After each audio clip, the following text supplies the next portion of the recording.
అప్పుడు ఆ రాజ్యాన్నంతటినీ ఇంద్రుడిని పిలిచి ధారపోశాడు ఉపేంద్రుడిగా, ఇంద్రుడికి తమ్ముడిగా అన్నగారికి రాజ్యం ఇచ్చాడు.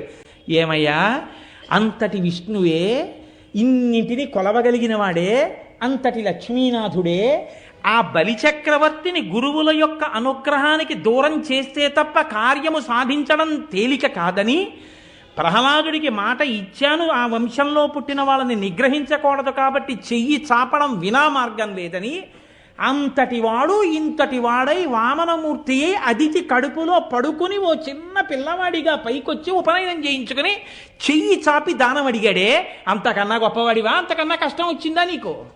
ఏమి శ్రీ మహావిష్ణువు కన్నా పెద్ద కష్టమా అనేది? అంతే ధర్మరాజు విచలితుడైపోయాడు. ఏమి మాట చెప్పావయ్యా ధౌమ్య, నిజమే నా కష్టం, ఏ పాటి కష్టం?